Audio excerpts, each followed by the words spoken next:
We are learning more about an apparent double murder-suicide that's left 3 people dead. Good afternoon. The shooting late yesterday in North York left a woman and 2 men, including a gunman, dead. It happened next door to a daycare center, leaving parents frightened. CTV's Raheem Ladani's live at the scene with more on this. Raheem. Nathan and Michelle, good afternoon. There continues to be a police presence. Officers are still here on scene. We have not received any update, though, in terms of a potential motive that may have led to yesterday's triple shooting. You mentioned the daycare that is beside this building. They are open today, and this morning we saw parents arriving with their children. As parents drop off their children to school and daycare Tuesday morning, the stretched out police tape is a reminder of the frightening ordeal that unfolded a day earlier. We're just trying to kind of keep a normal routine. Honestly, he's pretty young. He's like 2 years old, so he doesn't really understand what happened. So, you know, to him, it's just a lot of police cars here yesterday. Sharouk bin Iyaz is the one who called 911 shortly before 3:30 in the afternoon. He works in a separate business down the hall and heard the shooting. I heard the shots first. Then I came out, quarreled. Then I went back to my seat. 2 minutes later, another shot. I came out, this time I ran away. Police say 2 men and a woman were shot dead, including the person responsible for the shooting. Those in the area have identified one of the victims as a local mortgage broker named Arash Misagi. It's our belief at this point that the altercation that took place in there was in relation to that business. It's my understanding early on that perhaps this is there's some sort of financial transaction businesses that are being facilitated here. St. George Mini School and Infant Care went into lockdown during the shooting. All 104 students were safe and later reunited with their parents. When we do our lockdown, we don't disclose what's happening to the children, so they're pretty much doing circle time, storytelling, quiet activities. They had no clue but to say, again, hello to the police officers when they came outside. Daycare supervisor Sarah Ashfield says the goal is now to make parents and children as comfortable as they can. We got here early just to help support the parents coming in the morning. If they have questions, concerns, we're absolutely here to support them on that transition back. Trying to return to a sense of normalcy after a terrifying experience. Now, I can tell you that Mayor Olivia Chow has also commented on the shooting, saying that the community response program has been mobilized and they'll also be on hand to support community members. Reporting live, I'm Raheem Ladani. Michelle, I'll send it back to you. Thank you, Raheem. We're getting an update this hour from the union representing LCBO workers on the possibility of a strike just after Canada Day. A news conference with the Ontario Public Service Employees Union is underway as we speak downtown. Let's listen in. In the span of a few years, we've gone from $1 a beer to $1 billion a beer. Worse, this will threaten hundreds of millions of dollars in public revenues that fund public services like healthcare and education. In case you didn't know, the LCBO invests around $2.5 billion each year into those services that we all hold near and dear. LCBO workers are fighting for a brighter future for the LCBO and Ontarians. We believe that Ontarians deserve convenience and quality customer service, and that the LCBO is best positioned to deliver that. We believe the LCBO and its workers should be at the heart of the expanded marketplace. Like I said, Premier Ford is trying to sell us a bad deal, one that hands over more of the alcohol market to big grocers and convenience chains like Loblaws and Circle K. What will that deal mean? More expensive booze. Heck, they might even bring in surge pricing. And CEOs like Galen Weston bring in even more profits. We want a deal that sees the LCBO grow with Ontario, one that expands to meet demand and improve convenience. This will mean that the revenues that pay for healthcare and education grow too. We came to the table to bargain such a future, but so far, the LCBO has refused to negotiate with us in any meaningful way. They have not engaged with any of our proposals. It's clear that we're not bargaining with the LCBO and that the people at the table do not call the shots. As you may have heard, we have just held the largest vote in LCBO history. 86% of LCBO workers participated and 97% voted yes to strike action if necessary. We also requested a no board report, which was issued today, which will put us in a legal strike position as of 12:01 on Friday, July 5th. We chose this date because we did not want to impact the first long weekend of the summer. Let's make this clear. LCBO employees, LCBO workers also do not want a dry Ontario for the summer. We love seeing Ontarians during the busy seasons, and we love being part of your celebrations. But we've been meeting with the LCBO since March, and they're not listening, so something's got to give. Now it's on Premier Ford and the LCBO to make sure public services and good jobs don't get left behind. Premier Ford, you are welcome to join us at the bargaining table. We won't back down in our fight for a strong future for the LCBO and public services funded by LCBO revenues. I'd like to now hand it over to JP Hornick. JP?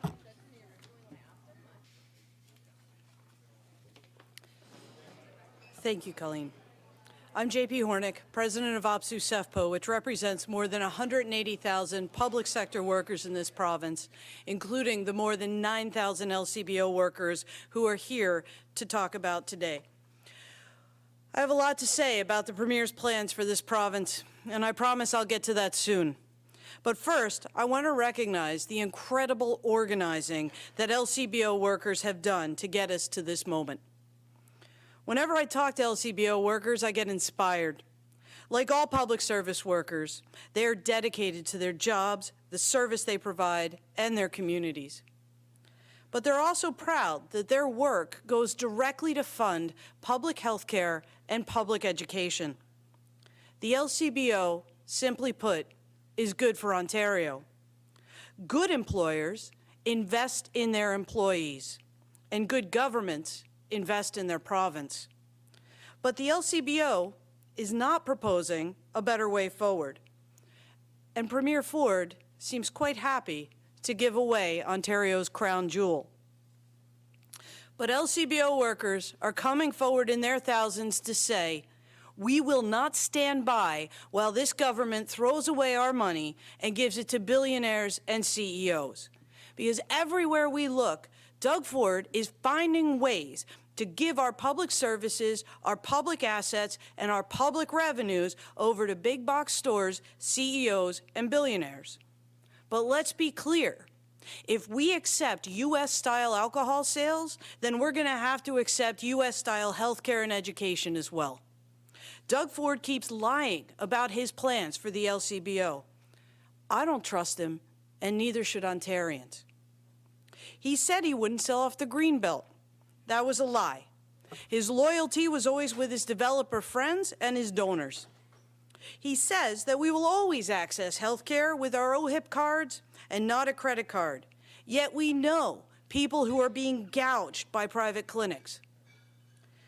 Doug Ford said he won't sell off the LCBO, but now he's giving it away. And that comes with a price tag in the billions. We say, not on our watch. Premier Ford says one thing, then does another, and he hopes that we're not paying attention, or worse, that we just won't care. But we do care, and we are paying attention. We see the big box Ontario that Ford's trying to build, where everything, even our healthcare and education, will make corporations and CEOs richer. And to that, we say hell no. Nobody wants an Uber rather than an ambulance.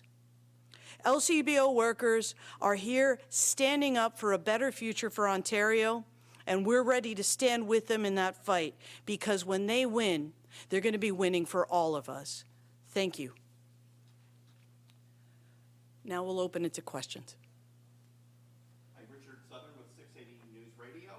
I'm sure JP, it sounds like you guys are going on strike, right? It sure sounds like you guys are going on strike. The hope, honestly, Richard, is that we get a deal. That is the hope. And the strike vote got our employers' attention, and we're hoping that they'll actually bargain with us. We've got the rest of the week, and then we have another week scheduled, so we're hoping to get to a deal. Specifically, what do you need between now and July 5 to avoid a strike? What specifically are you asking for? Specifically, we're looking to, of course, ensure our job security language is strong.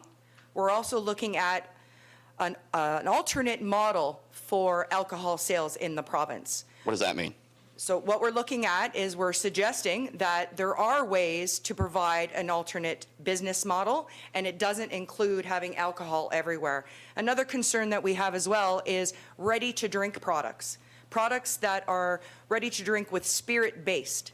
So this is a move that went forward that we never expected to happen. We don't see spirit. You're listening to a live news conference at the Sheridan Center downtown on Queen West after a record turnout and an overwhelming strike mandate. LCBO workers and the union representing them say they are ready for a fight. They're clearly not happy with the way alcohol sales are going in this province, taking aim at Premier Doug Ford today. They say the LCBO has refused to negotiate in a meaningful way. And they're looking for some more job security and some other items, as they're suggesting there. And we've got the strike deadline now, 12:01, July 5th. There is still time, but it sounds like they are far apart at this point. We'll let the questions continue. We'll certainly have more for you later today at 5 and 6. To other news now, a heat alert remains in effect for Toronto. Temperatures are going to top 30 degrees again, and then you add the humidity in there, and at times it could feel like in the 40s. CTV's Janice Golding is covering this hot weather today. She joins us now. How's the afternoon air, Janice? Hi, Michelle. Well, you can tell we are standing in the shade. It's quite hot out here. Now, according to Environment Canada, the average temperature for this day is 24 degrees Celsius, but we're going to be exceeding that by a lot, and it's going to feel even hotter with the humidity. It's day 2 of a heat wave in Toronto, but there was no shortage of people out and about on the Beltline today.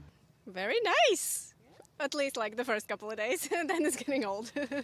Not too hot for you? I like summer. In fact, despite the humidity, there were plenty of runners racking up the miles. It's not too bad with the wind. A little breeze. Still, on days like today, you should exercise a little caution because you are at increased risk for heat-related illnesses like heat cramps, the more serious heat exhaustion, and even heat stroke. People might initially start to feel a bit more thirsty, start to feel a bit more tired, but as that progresses, weakness, nausea, real fatigue, lethargy will start to happen. And you even get to the point where people have heat stroke, and that's where people can even have sort of altered mental status and be very confused. Today, the daytime high will be 32 degrees Celsius, but the temperature will feel closer to 41 when factoring in humidity. That's why Greta came prepared for her morning dog walk. I've been using a mist spray to keep it cool and drink lots of water and stay in shade. Meanwhile, the city has opened all of its splash pads like this one at Oriole Park. It's fun as long as we can get out of the house and come to a playground like this. Yeah. Otherwise, it's a bit much. It's hard being stuck in the house. The city has also opted to open 10 outdoor pools and 10 wading pools ahead of schedule. Now, in addition to a heat warning, Environment Canada has also issued a special air quality advisory indicating that we could have high levels of air pollution this afternoon and this evening, and that can cause throat irritation, coughing, headaches, as well as shortness of breath. And of course, the people who are the most vulnerable are children, the elderly, and those with heart and lung disease. Reporting live from Janice Golding, now back to Nathan. All right. Thank you, Janice. Still to come this half hour, Canadian superstar Celine Dion steps out as a new documentary about her health struggles debuts. Let's step outside once again ourselves to take a closer look at this heat that we are enduring. Jessica Smith is here with a look at the current conditions and all the specifics, and there's a lot of red behind you there. What does it all mean? We're under a bit of a heat dome, so it's kind of parked itself over as it stretches from Ontario right through to Atlantic Canada, and that is kind of stifling. We're looking at a really light wind as well, so there's not much in the way of a breeze. Heat warning criteria is different depending on where you are in the province, and we are still under that criteria for southwestern Ontario, Ontario, Central Ontario, Eastern Ontario, and portions of Northern Ontario. So that doesn't really change until we get in towards the end of the week. The special air quality statement does stretch from Burlington right across that north end of Lake Ontario out towards areas in Eastern Ontario. So just keep that in the back of your mind. It is going to be really challenging whether you have breathing challenges or not. As we make our way throughout the day, we are at a 6, so we are on the higher end here in the city, in the GTA. It is going to be one of those days where it is hot, it is sticky out there. Our humidex values into the upper 30s, low 40s, and that doesn't change until we get in towards really the end of the week, stepping into the weekend. Coming up, I'll have a full look at your long-range forecast and break down the chance of active weather that lingers throughout the week. Right now, it's back to Michelle and Nathan. Thank you, Jess. The next steps for rebranding and revitalizing Yonge and Dundas is up for discussion at City Hall today. There are calls for a halt to the renaming process, but the mayor says it will go ahead. The executive committee will debate a staff report that recommends renaming the large public square Sankofa Square, as well as developing strategies to improve safety, tourism, and public perception. In a recent response to questions from one councillor, the city manager says costs relating to renaming, including diversity, equity, and inclusion, could run up to $600,000. The City of Toronto used the exact policy, made a decision in 2021 to do the renaming, appointed a committee. The committee worked hard for 2.5 years, and they consulted, they did a poll, they did a lot of work, as they should, and came up with a name. We respect that process. We are now implementing the name. The decision was made in 2021. It was again made in council last year. We are moving forward. Council voted to rename the square last December on the advice of an advisory committee. A Toronto firefighter was injured during an early morning fire in Midtown. The 3-alarm blaze broke out on Taunton Road near Mount Pleasant and Eglinton. The fire impacted 3 homes, including one under construction. Crews have knocked down the main body of the blaze, but are still monitoring for hot spots. Some residents have been asked to evacuate due to all the heavy smoke in the area. The firefighter is being treated for minor injuries. The cause of the fire is under investigation. And the Red Cross was called in to help residents displaced by a 2-alarm fire on Vaughan Road near Bathurst and St. Clair. That was just before midnight. There are reports firefighters had to pull people from the basement of the building. It's believed at least 7 people have been displaced from their homes.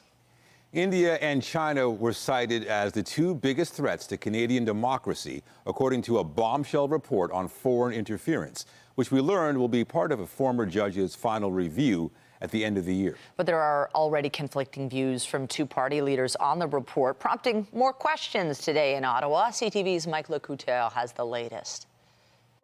I was up here, and I read the report. I'm really relieved. For nearly an hour, the Green Party leader tried to explain why her reaction to that top-secret report was different from Jagmeet Singh's. I am more alarmed today than I was yesterday. Elizabeth May contends they're both concerned about foreign interference after reading the unredacted version of the report from the National Security and Intelligence Committee of Parliamentarians. And she's calling for other leaders to unite against foreign interference. The best way to tell other, particularly hostile actors interested in undermining Canadian democracy that they better get their asses out of Canada is that we work together, we pull together. BC Premier David Eby is asking for a similar type of collaboration to deal with foreign meddling, sending this letter to Prime Minister Justin Trudeau, urging the federal government to implement its foreign interference bill as soon as it clears the Senate. So that we can get that briefing from CSIS about the risks at the political level and at the government level. Some of the focus is also on federal party nomination contests and leadership races. Both were targeted by foreign interference, according to Justice Marie-Josée Hogue's initial report and the report from NSI COP. We have already a really serious nomination process at the NDP, and maybe other parties could be inspired by our practice. It comes down to the political parties doing a better job policing their nomination. So I have no issue with it in my riding and on my side of the aisle. May says to have true collaboration, all party leaders must read that top-secret report. Bloc Québécois leader Yves-François Blanchet is in the process of getting his security clearance, while Conservative leader Pierre Poilievre says he'll only take a briefing from Canada's spy agency if they have any concerns about his party or his caucus. Mike Lecouteur, CTV News, Ottawa. The United States has dispatched an envoy to Lebanon saying it's trying to avert a greater war between Israel and Hezbollah. Amos Hochstein met with Lebanon's caretaker prime minister. Najib Mikati reiterated his country does not want any further escalation. He called on Israel to ease its attacks to bring stability. Cross-border attacks by Israel and Hezbollah have been taking place almost daily since the war in Gaza began, and escalated dramatically a week ago after Israel killed a high-ranking Hezbollah commander. Justin Timberlake has been arrested in the Hamptons. A law enforcement official told the Associated Press the singer and actor was detained for driving while intoxicated. He's expected to be arraigned later today.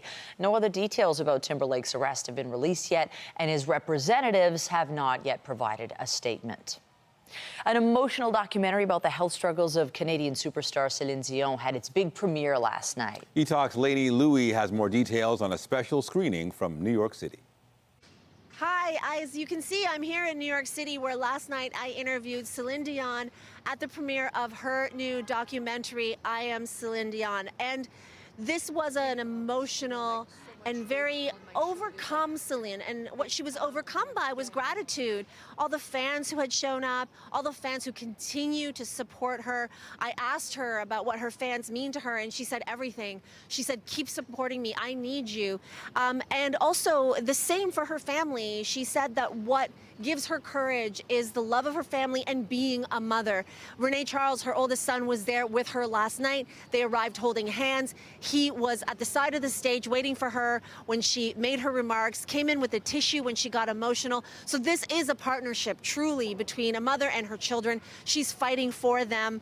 And it was wonderful to see that on display, if you will, last night, because that is how Celine lives her life, out in the open, very honest and raw, and that's exactly what this documentary is. You'll see when it premieres next week. Another hot day and a potentially record-breaking one across parts of southern Ontario as we settle into this multi-day heat event. Another day in the 30s, another day with humidex values in the 40s and a UV index verging on extreme at very high. So maybe getting down by the water, a good idea to beat some of the heat, but with a fairly light wind today, it won't do much to provide relief. Coming up, I'll have a full look at your long-range forecast.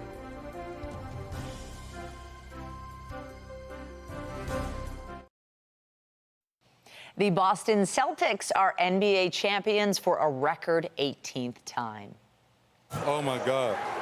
It's a surreal feeling. We did it. We did it! It all came down to this. Game 5 between Boston and Dallas, but it was the Celtics that came out on top. 106-88 final score. Jason Tatum scored 31 points and had 11 assists to help win the Larry O'Brien Trophy. Jaylen Brown won the Finals MVP award. And from the hard court to the rink, the Florida Panthers can clinch their first ever Stanley Cup championship with a win tonight. Standing in their way, an Edmonton Oilers team is looking to pull off an historic comeback, now down 3-1 in the series. I think over the course of the season, you have to learn how to go through adversity, and you have to go through adversity multiple times to kind of get that experience and be comfortable in it. And I think we obviously put ourselves in that spot early, being second to last, not being in a playoff spot at Thanksgiving, US Thanksgiving, which is kind of the mark, which a lot of people talk about. And then obviously being down in the Vancouver series. So I think you got to be comfortable, learn how to be comfortable, and the only way you can learn is by going through it. And this team always, since I've been here, not just this year, has always had a tendency to play its best when our back's against the wall for whatever reason. And I think we've just had a lot of experience with it. I don't think anyone's dwelling too much on last game. I think we're learning from it, and we're an excited group ready to go. It's one game in the playoffs, and that's a fantastic team over there. So we know we're up against it. We're putting ourselves in a situation where, we're excited and we're confident and ready to go. Both teams are on the ice this morning ahead of tonight's crucial game in Sunrise, Florida. It begins shortly after 8 o'clock. Edmonton's coming off a big 8-1 win in Game 4 and is trying to become the first team since the 1942 Toronto Maple Leafs to come back from a 3-0 deficit to win the Cup. And CTV's Paul Hollingsworth is in Florida for the make-or-break game. Hey, Paul, so what's the vibe like in Florida today? Well, we're tell you, Nathan, the vibe is picking up minute by minute, hour by hour. We showed up at the rink here, and there are several dozen Oilers fans just heading into the souvenir shop a moment ago. We're seeing evidence of a lot of Edmonton fans on the ground here in southern Florida. And, you know, you mentioned off the top, there's a chance, there's hope. You know, I've been hanging around hockey rinks and baseball fields all of my life. If you boil down what I love about sports, it's the great shared experience. Fans come together. People love to pursue improbable outcomes, and a lot of us hang on to this notion of having a very, very happy outcome from an event. So all those vibes have come together here in southern Florida and in Edmonton as the Oilers try to find a way to get back into the series. And look, it's not a stretch. I've been saying this for the past couple of days. So yes, Florida goes up 3-0. They're in control. Edmonton wins 3-1. I'm not suggesting Florida is under more pressure than Edmonton heading into tonight's game, but at the same time, Florida faces a little bit of pressure because they do not want to lose this game and have the series go back to Edmonton for a pivotal Game 6. So there is now a bit of pressure being applied to Florida. Edmonton appears to have woken up, and it sets the stage for a very interesting competitive dynamic heading into this potentially pivotal Game 5. Right. Nobody really expects another 8-1 drubbing. What kind of a game do you expect tonight? Look, it's a good question, and I would look at it this way. Going back to the regular season, Edmonton had, I believe, three-game losing streaks that they followed up with winning streaks after losing 3 in a row. Well, earlier in this round, they obviously lost 3 in a row.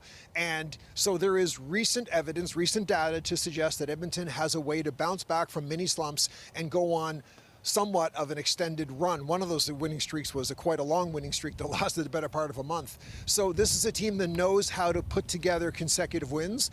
If I'm Edmonton, you look at their high-end talent, Zach Hyman, Connor McDavid, Leon Draisaitl, their ability to bounce back from little slumps during the regular season and turn it into a positive longer-term experience, and their ability to go on runs and face adversity after trailing in multiple series in this playoff run prior to the Florida series. I think all the evidence is there that shows us that Edmonton has some DNA within them to find a way to stay alive. But they have to stay alive tonight. They can't lose another game, so it's really interesting to see what happens heading into this Game 5 tonight. Yeah, if they lose, they might as well stay in Florida and go on vacation. All right, CTV's Paul Hollingsworth in Florida. Thank you. Take care. Be in the mood for it. Hopefully they keep it interesting. Certainly, hey, it's the same temperature here in Toronto that it is in Maybe Sunrise, even hotter Florida. there. You know what? With the humidity, probably feels a little bit hotter. We're feeling tropical. It's feeling like we're in Florida to a certain extent, but the heat and humidity today is very serious. If you think about the temperature in your car, you can add another 10 to 20 degrees. So it can be dangerous. You know, this is why you don't ever leave anything or anybody in the car because it just gets that hot. The good news is there is some relief on the way, but we have to wait until the end of the weekend. Weather is brought to you by the Presler Law Firm. Injury lawyers, you don't pay unless they win. But after a stormy start to the morning, it really is quite beautiful out there right now, but it is very hot, extremely humid. That is no surprise. We've been talking about this for a few days. We are under a bit of a heat dome as we kind of settle into the middle of the week. And today, potentially the hottest as we head in towards the afternoon. And there is the potential of some record-breaking daytime highs across parts of southern Ontario. Right now, we're at 31 through Windsor. It feels like 40. Toronto, we are feeling close to 40 as we step into the afternoon. And we're looking at a daytime high around 32, 33 degrees. And if we kind of crack that 33-degree temperature mark, we could potentially break a record.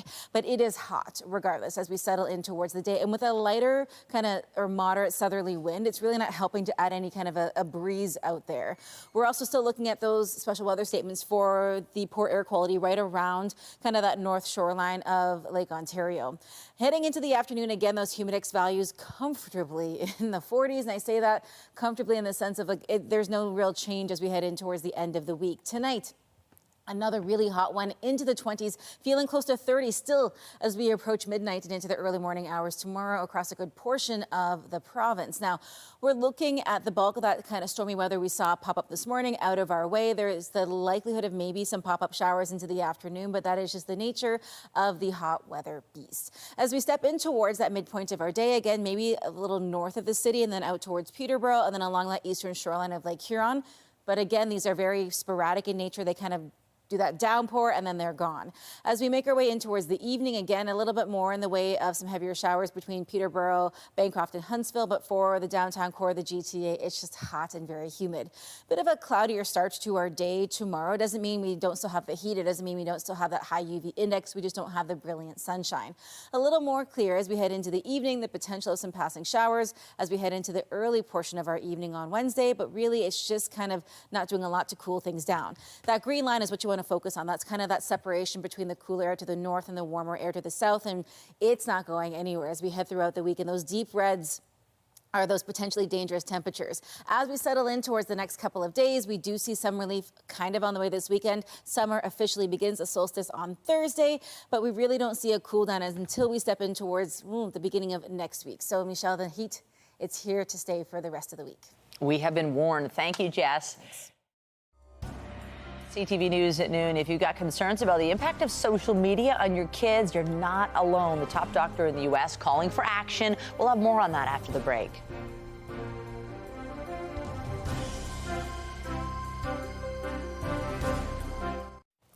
Cooling and heating your home accounts for about 60% of your electricity costs. And hydro bills have increased about 8% over last year. CTV's Pat Foran with some money-saving tips.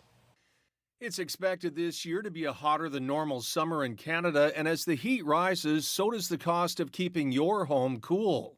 You're going to use more energy and spend more money to keep the same amount of space just as cool. If your window or central air conditioner isn't as efficient as it used to be, there are a few things you should check yourself before calling for repair. First, start with the air filter. Well, a dirty filter is a common problem for window and central ACs. It restricts the airflow, which reduces the AC's ability to cool the room. For window units, they typically have a reusable filter you can vacuum and wash with soap and water.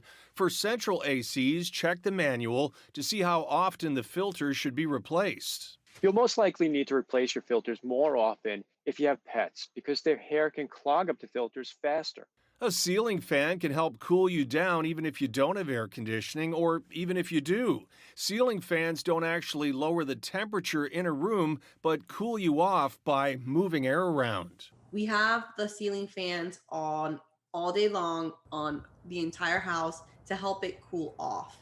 And it's important because, one, it saves our electric bill somewhat, and two, it really helps extend the life of our AC.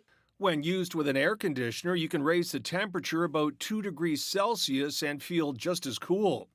Consider using weather stripping and caulking on your windows and doors to keep the cool air from leaking outside and the warm air from sneaking in. And on a hot day, draw the shades in your home to keep direct sunlight out.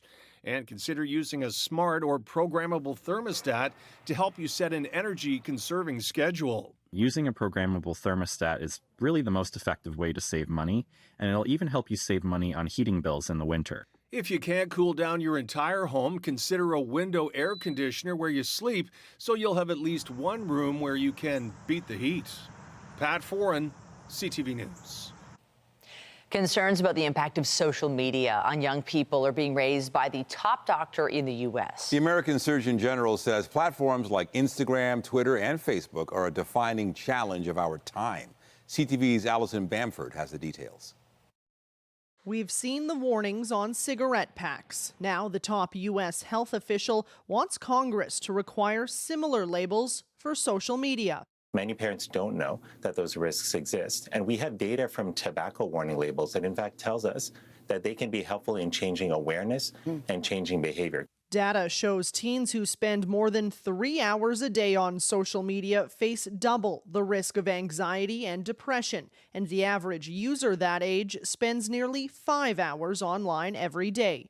Writing in the New York Times, the U.S. Surgeon General says a warning label would regularly remind parents and adolescents that social media has not been proved safe. It could actually be pushed to individuals at times when they're exceeding a certain amount of screen time, when they're using the app on a continuous basis or even before downloading an app. That your families have had to suffer. The call comes 6 months after Meta CEO Mark Zuckerberg apologized at a Senate hearing to parents whose children were exploited, bullied, or driven to self-harm via social media.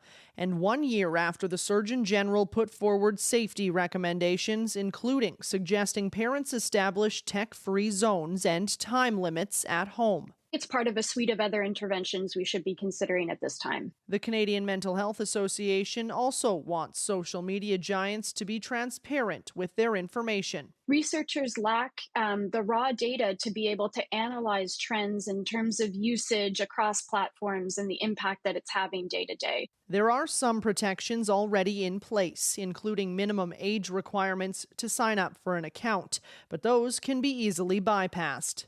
Social media platforms should proactively look at making their platform safer on a continuous basis. If these warning labels become a requirement in the United States, experts say they wouldn't be surprised if social media companies apply them to platforms globally. Alison Bamford, CTV News, Regina. Still to come, there are concerns about weak retail data in the stock markets today. We'll have the details in business. Get Toronto's top stories, breaking news alerts, and watch live. Download the CTV News app. You can now return your Amazon orders through Staples. The e-commerce giant says 298 Staples stores are now equipped to handle Amazon returns. Customers need to first set up the return through their Amazon account before bringing the item or items to a store to be packed and shipped by the seller. Amazon said it has more than 4,000 drop-off points in Canada now. This partnership comes months after the province announced plans to open some Service Ontario locations in Staples stores. A lot happening in Staples stores these days. Retail analyst Bruce Winder joins us live now. Bruce, from your perspective, this is a big deal. What are your thoughts on this? Yeah, it's a big deal. Thanks for having me on, too. It's a big deal because when you think about online shopping, you know, one of the last pain points that we have is returns, right? And it can be a little nasty. This makes returns a lot easier for Canadians, right? You just have to show up. You do some work on the system before you get your QR code. You show up. You don't need a box. You don't need a separate label, and they'll take it back from you. So for me, this is a game changer, both for Amazon, but also, you know, for Staples, because they get extra traffic in their stores, which all retailers are fighting for. And yeah, you mentioned the boxes. I mean, that's got to have some other impacts, too, on the environment. How are they able to do this without a box? Well, I think it shows you that they have a really good logistics system at Staples. You know, they can obviously bring some things back in bulk, and you know, why not use their logistics system, right, to help do it? So, yeah, it just makes it that much easier for the consumer. One less reason not to buy online, you know. So it's a great move for Amazon and great for Staples as well. And with regards to the Service Ontario locations in Staples stores, I remember one of the points the government said is that they're already part of the landscape. And so if you want to be able to have easy access for consumers, and now there's another thing that you can do at a Staples store. What do contracts like this do to the retail landscape? What does this spell? Well, it creates strength for partners because, you know, if you look at Amazon's done this in the past, too. If you went to the U.S., they did this with Kohl's, a department store, a few years ago, and it's still ongoing, so it must be successful. But what it really does is make two retailers stronger, right? You know, whatever Staples has 300 stores, well, Amazon doesn't have that, but they can use it. Well, you know, that traffic that Amazon creates with returns, well, now Staples gets that consumer in their store. So it's a win-win, and this is sort of the new normal now. Retailers are starting to partner with each other, and you may even say they were competitors before, and they may still be competitors, but they're also partnering on parts of their business that make economic sense for them. Bruce, it makes you wonder what might come to Staples next. What else would we be doing there? Yeah, I wonder, right? It's going to become like the main hub for every town now in terms of dropping things off and picking things up and doing some paperwork, so good on them. And they also sell staples. Bruce Winder, thank you so much for chatting with us on this. Appreciate it. Great to get your insights. He's a retail analyst. Take care. Take care. Bye now. Stock market investors are keeping a close eye on retail data. Andrew Bell of B&M Bloomberg has all the details. Hello there. Stocks were steady in morning trading, but there are fears that the all-important U.S. consumer feels beleaguered by inflation and is cutting back on expenditures. Weak U.S. retail sales data for May added to fears that the Federal Reserve is risking economic pain by leaving it too long to cut interest rates. One Fed watcher urges the central bank to, quote, show a bit of courage here by moving quickly to reduce borrowing costs. Toronto-based autonomous driving startup Wabi Innovation has raised $200 million US from investors, including Uber, NVIDIA, and Volvo, to support its driverless trucks. Wabi doesn't rely on an expensive fleet of vehicles driving for millions of miles for training. Instead, it uses a digital simulator to design and test different scenarios. And finally, Canada's bank regulator has told the country's big lenders that they don't have to set aside more capital to cover risk. Officials think balance sheets are strong enough to withstand economic turbulence. The Office of the Superintendent of Financial Institutions said vulnerabilities such as high household debt remain elevated but stable. That's the latest in business. I'm Andrew Bell of BNN Bloomberg. The latest stats from the Canadian Real Estate Association show yet another slowdown in the housing market. Sales were down 5.9% in May compared to last year. CTV's Garrett Berry has the details. A so-called sleepy market seen in reports. The Canadian Real Estate Association says sales and prices both ticked slightly down in May. The big question, is this the turning point? People don't want to buy at the max either. They know they're at the top of the market. This St. John's agent says June's interest rate cut will probably get things moving across the country. It starts to make a difference in like the bigger markets like Vancouver and Toronto. It makes a huge difference. But just how much is up for debate? There was some concern that if interest rates fell, we would just see house prices explode again. That doesn't seem to be the case. Economists with the Canadian Centre for Policy Alternatives say that even with June's cut, prospective buyers will still face sticker shock when shopping for loans. It's still a lot more expensive than it was 4 or 5 years ago to carry a mortgage. Affordability is on everyone's mind. A second update from the CMHC shows a slight increase in housing construction, especially in Toronto and Montreal, but not enough to fill the country's housing deficit.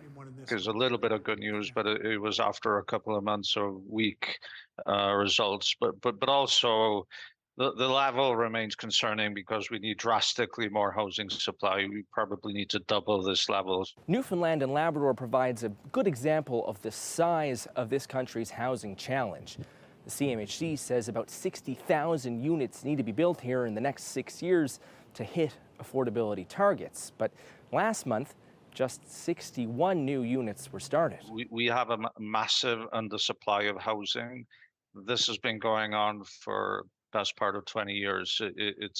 And we've seen the consequences. That's one reason why the optimism is quite cautious. Garrett Berry, CTV News, St. John's. It's been 1 year since the Titan submersible made its doomed dive to view the wreckage of the Titanic. The submersible vanished in deep water during the expedition. Officials would later confirm the craft had been crushed underwater, killing all 5 people on board.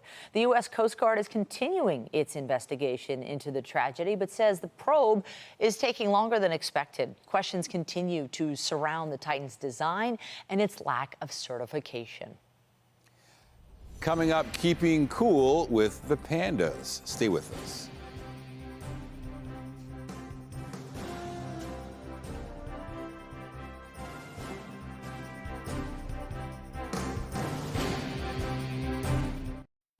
A new report is shedding light on how Canadians plan to spend their money this summer.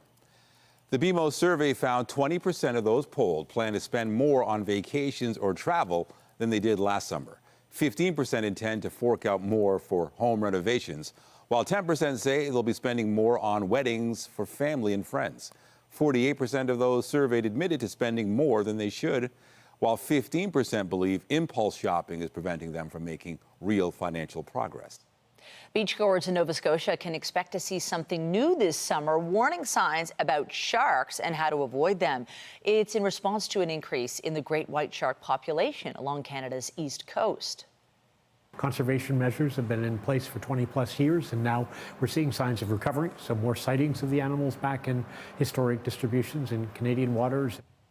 The signs are expected to go up at about a dozen beaches in Nova Scotia. Other Atlantic provinces and Quebec are considering similar measures. Giant panda Meng Da is feeling the heat at the Beijing Zoo. Meng Da was treated to a large block of ice to try to stay cool as temperatures soar.